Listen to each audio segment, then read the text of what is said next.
Friends எல்லாத்துக்கும் வணக்கம். இது வரைக்கும் நம்மளுடைய சேனலை சப்ஸ்கிரைப் பண்ண எல்லாத்துக்குமே ரொம்ப ரொம்ப நன்றி. இன்றைக்கி நம்ம என்ன பார்க்க போகிறோம் அப்படின்னு பார்த்தீங்கன்னா, ஒரு சூப்பரான ஒரு வீடியோ தான். இன்றைக்கி வந்து டெல்லி வந்தாச்சு பார்த்துக்கோங்க. நேற்று வீடியோவில் நான் வந்து ஃப்ளைட்டில் போகிறத போட்டிருந்தேன். ஃப்ளைட்டில் முதல்ல ஏறிட்டு என் மக என்ன சொன்னால் தெரியுமா, ஏறும்போது அவ்வளோ ஒரு எக்ஸைட்மெண்ட். இறங்கும்போது ஃப்ளைட்டு நான் என்னெல்லாமோ கற்பனை பண்ணேன், இவ்வளோதான் நான் நல்லாவே இல்லை அப்படின்ன மாதிரி சொல்லிட்டா. அந்த அளவுக்கு படு மோசமாக இருந்திருக்கு போல் அவளுக்கு. அப்படி சரி அப்படின்னு சொல்லிட்டு இறங்கி வந்தாச்சு. டெல்லியில் இறங்கின உடனே சரியான வெயில் பார்த்துக்கோங்க. நம்ம ஊர்லலாம் என்ன வெயிலே கிடையாது அப்படின்ன அளவுக்கு அங்கே சரியான வெயில். அப்படி ஒரு மாதிரி வெக்க காத்தா மூஞ்சிக்கு நேரம் அனல் அடிக்குது. அங்கங்கே இந்த மாதிரி ரோஸ் மில்க் மாதிரி ஒன்று வச்சு கொடுத்துட்ருக்காங்க. ஆனால் ரோஸ் மில்க் கிடையாது. ரோஸ் மில்க் மாதிரியே டேஸ்ட் இருந்துச்சு. ஆனால் அதில் பாலெல்லாம் அந்த அளவுக்கு இல்லை, கொஞ்சம் மாதிரி தண்ணியாக இருந்த மாதிரி இருந்தது. அது ஒரு நல்ல ஒரு வாசமாக இருந்துச்சு. ஆனால் கார் எல்லாமே அங்கங்கே நிப்பாட்டி 2 கிளாஸ் 3 கிளாஸ்னு எல்லாருமே நல்லா அடிச்சிட்ருக்காங்க. அதை அப்படியே நாங்களும் ஒரு 2 டம்ளர் அதில் வாங்கி குடித்தோம் பார்த்துக்கோங்க. நல்லா வெயிலுக்கு நல்லா சில்லுன்னு நல்லாவே இருந்துச்சு. அப்புறம் ஒரு கார் வந்து புக் பண்ணியிருந்தோம். அந்த காரில் வந்து அப்படியே கிளம்பியாச்சு.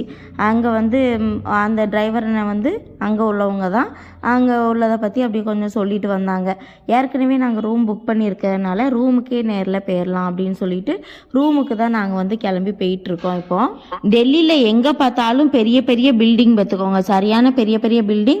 அதே மாதிரி நிறைய அந்த இராணுவ வீரர்கள் மாதிரி ட்ரெஸ்ஸு போட்டுட்டு நிறைய, ஏன்னா கவர்மெண்ட் பில்டிங்ஸ் நிறைய ஜாஸ்தி இல்லை, எல்லா இடத்துலையும் இந்த துப்பாக்கி வச்சுட்டு நிறைய பேர் அங்கங்கே ஏர்போர்ட்லேயே பயங்கர செக்கிங். அங்கேருந்து ஃபுல்லாக வெளியில் எங்கே பார்த்தாலும் கும்பலாக அந்த இராணுவ வீரர்கள் மாதிரி அப்படி நின்றுக்கிட்டே இருந்தாங்க பார்த்துக்கோங்க. இராணுவ வீரர்கள் தான் அப்படி நின்றுக்கிட்டே நின்னாங்க. அந்த மாதிரி நிறைய பில்டிங்ஸு இந்த மாதிரி தான் ஒரு அமைப்பாகவே இருந்தது எல்லா பக்கமுமே. நம்ம ஊரை மாதிரி அந்த செழிப்பாக எதுவுமே இல்லை. இந்த மாதிரி ஒரு மாதிரி பெரிய பெரிய மரங்களாக அங்கங்கே இருக்குது. ஆனால் அவ்வளவும் ஒரு மாதிரி அந்த நிறைய அவங்களுக்கு கார் போக்குவரத்து ஜாஸ்தி இல்லை, அதனால் ஒரு மாதிரி தூசியாக அந்த மாதிரி இருந்துச்சு. அப்போ டிரைவர் நின்றுட்டு ரொம்ப இன்ட்ரெஸ்டாக கேட்டுட்டு வந்தோம், எந்த இடத்துக்கெலாம் போகலாம், எங்கே இருக்கும் நல்லதா ஜாமான் வாங்குறதுக்கு அப்படின்லாம் கேட்டுட்டு வந்தோம். அப்போ அவங்க வந்து சொல்லிட்டு வந்தாங்க. அதே மாதிரி திருப்பி இன்னொரு இடத்துக்கு வந்து அந்த இடத்துலையும் ஊற்றி கொடுத்துட்டு இருந்தாங்க இதே ட்ரிங்க்ஸை நிறைய இடங்களில். அப்புறம் அவங்க வந்து டிரைவர் அண்ணன் வந்து நம்ம குடிப்போம் சொல்லிட்டு நிப்பாட்டிட்டு அப்புறம் எல்லாரும் ஆளுக்கு 2 டம்ளர் குடித்தோம். எவ்வளோ குடித்தாலும் தாக அடங்காது போல் அந்த அளவுக்கு ஒரு மாதிரி சரியான வெக்கையும் வெயிலுமா இருந்தது.